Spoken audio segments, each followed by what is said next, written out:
ಸ್ನೇಹಿತರೆ ನಮಸ್ಕಾರ. ಇವಾಗ ಸಮಯ 4:50. ಇಷ್ಟೊತ್ತಿಗೆ ವಿಡಿಯೋ ಮಾಡಕ್ ಕಾರಣ ಏನಪ್ಪಾ ಅಂತಂದ್ರೆ ನಮ್ ಫ್ರೆಂಡ್ ಒಬ್ಬ ಅರ್ಜೆಂಟ್ ಆಗಿ ಇವತ್ತೊಂದ್ ಸಿನಿಮಾ ನೋಡ್ಲೇಬೇಕು ಅಂತೇಳಿ ಫಸ್ಟ್ ಡೇ ಫಸ್ಟ್ ಶೋ ಕರ್ಕೊಂಡ್ ಹೋಯ್ತವನೆ. ಅದ್ ಯಾವ್ದೋ ಅಲ್ಲ, ಟಾಕ್ಸಿಕ್. ಈ ಸಿನಿಮಾ ಥಿಯೇಟರ್ ಹತ್ರ ಹೋಯ್ತಾ ಇದೀವಿ. ನೋಡೋಣ ಬನ್ನಿ ಯಾವ ತರ ಜನ ಸೇರಿರ್ತಾರೆ ಅಂತ. ಬೆಳಿಗ್ಗೆ 5:30 ಸಿನಿಮಾ ಥಿಯೇಟರ್ ಹತ್ರ ಬಂದಿದ್ದೀವಿ. ವಿಚಾರ ಏನಪ್ಪ ಅಂತಂದರೆ, ಇವರು ಕಾರಿಗೆ ಪಾರ್ಕಿಂಗ್ ಕೊಡ್ತಾರೆ, ಬೈಕಿಗೆ ಪಾರ್ಕಿಂಗ್ ಕೊಡ್ತಾರೆ, ಆದರೆ ಆಟೋಗಳು ಮಾತ್ರ ಪಾರ್ಕಿಂಗ್ ಕೊಡಲ್ಲ. ಆದರೆ ಆಟೋದವ್ರು ಮಾತ್ರ ಇವ್ರಿಗೆ ಪ್ರಚಾರಕ್ಕೆ ಬೇಕು. ಆಮೇಲೆ ಇವರುಗಳು ಏನಂತಾರಲ್ಲ, ಪ್ರಮೋಷನ್ ಮಾಡೋದಕ್ಕೆ ಆಟೋದವ್ರು ಬೇಕು. ಆದರೆ ಸಿನಿಮಾ ನೋಡೋಕೆ ಮಾತ್ರ ಆಟೋದವ್ರು ಬೇಡ. ಹೆಂಗೆ ನೋಡಿ ನಮ್ಮ ಜನ.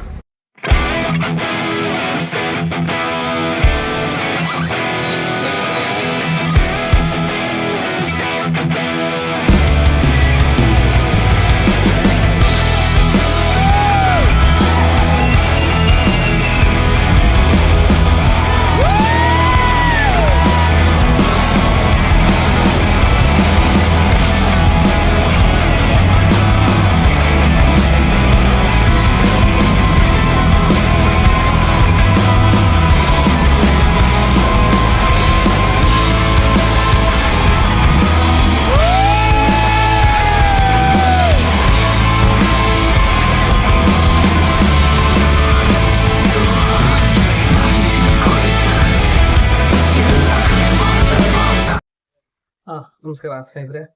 ವಿಚಾರ ಏನಪ್ಪ ಅಂದ್ರೆ, ಟಾಕ್ಸಿಕ್ ಸಿನಿಮಾದು ರಿವ್ಯೂ ಏನಂದ್ರೆ, ನಾನು ಸಿನಿಮಾ ಸ್ಟೋರಿ ಏನು ಹೇಳಲ್ಲ. ಬಟ್ ಏನಪ್ಪ ನನಗೆ ಏನು ಅನಿಸ್ತು ಸಿನಿಮಾ ನೋಡಿ ಅಂದ್ರೆ, ಯಶ್ ಅವರು ಅವ್ರ ಪಾತ್ರನ ನುಂಗ್ಬಿಟ್ಟಿದ್ದಾರೆ. ಪ್ರತಿಯೊಬ್ಬ ಆಕ್ಟರ್ಗಳು ಕೂಡ ಅವ್ರ ಪಾತ್ರನ ಸಖತ್ತಾಗಿ ಸ್ಟೋರಿ ಹೇಳಿ ಆಕ್ಟಿಂಗ್ ಮಾಡಿದ್ದಾರೆ. ಆದ್ರೆ ಇನ್ನೊಂದೇನಪ್ಪ ಅಂದ್ರೆ, ನಿಮ್ಗೆ ಫೈನಲ್ ಎಂಡ್ ವರೆಗೂ ನೋಡ್ತೀನಿ ಅಂತಂದ್ರೆ ಮಾತ್ರ ಸಿನಿಮಾ ಲೈಟ್ ಆಗಿ ಡಿಸಪಾಯಿಂಟ್ ಅಂತೂ ಆಗುತ್ತೆ. ಯಾಕಂದ್ರೆ ಜಸ್ಟಿಫಿಕೇಶನ್ ಸಿಗಲ್ಲ ನಿಮ್ಗೆ. ಲಾಸ್ಟ್ ಒಂದು 5 ನಿಮಿಷ ಜಾಸ್ತಿ ಕೊಡ್ಬೇಕಿತ್ತು. ಯಾಕಂದ್ರೆ 3 ಅವರ್ 15-20 ನಿಮಿಷನೇ ವೇಟ್ ಮಾಡಿದೀವಿ ಅಂತ ಇನ್ನೊಂದು 5 ನಿಮಿಷ ವೇಟ್ ಮಾಡ್ತಿರ್ಲಿಲ್ವಾ? ಏನಂದ್ರೆ ಇನ್ನೇನ್ ನಡೆಯುತ್ತೆ ನೆಕ್ಸ್ಟ್ ಅಂತ ಟೈಮ್ ಕರೆಕ್ಟ್ ಆಗಿ ಡೈರೆಕ್ಟರ್ ಹೆಸರು ಬಂದ್ಬಿಡುತ್ತೆ, ಗೀತು ಮೋಹನ್ ದಾಸ್ ಫಿಲಂಬೈ ಅಂತ. ಅಂದ್ರೆ ಜಸ್ಟಿಫಿಕೇಶನ್ ಕೊನೆ ಎಂಡ್ ಏನು ಅನ್ನೋದು ನಿಮ್ಗೆ ಅರ್ಥನೇ ಆಗಲ್ಲ. ಆ ತರದಲ್ಲಿ ಒಂದು ಕ್ಲೈಮ್ಯಾಕ್ಸ್ ನ ಕಟ್ ಮಾಡ್ಬಿಟ್ಟವ್ರೆ. ಅದೊಂದು ಸ್ವಲ್ಪ ಏನಂದ್ರೆ, ಕ್ಲೈಮ್ಯಾಕ್ಸ್ ನಡೆದ ಮೇಲೆ ಏನಕ್ಕೆ ಇಷ್ಟೆಲ್ಲ ನಡೆದಿದ್ದು, ಈಗ ಏನಾಯ್ತು ಅನ್ನೋದ್ರ ಬಗ್ಗೆ ಒಂದು ಜಸ್ಟಿಫಿಕೇಶನ್ ಬೇಕಿತ್ತು ಮೇನ್ ಆಗಿ. ಆ ಜಸ್ಟಿಫಿಕೇಶನ್ ಇಲ್ಲ. ಬಟ್ ಯಶ್ ಅವ್ರ ಪಾತ್ರದ ಬಗ್ಗೆ ಆಗ್ಲಿ, ಡೈರೆಕ್ಷನ್ ಆಗ್ಲಿ ಮಾತಾಡಕ್ ಆಗಲ್ಲ. ಒಬ್ಬ ಲೇಡಿ ಡೈರೆಕ್ಟರ್ ಈ ತರ ಸಿನಿಮಾ ತೆಗ್ದವ್ರೆ ಅಂತ ನೀವು ಊಹೆನೂ ಮಾಡ್ಕೊಳಕ್ಕಾಗಲ್ಲ.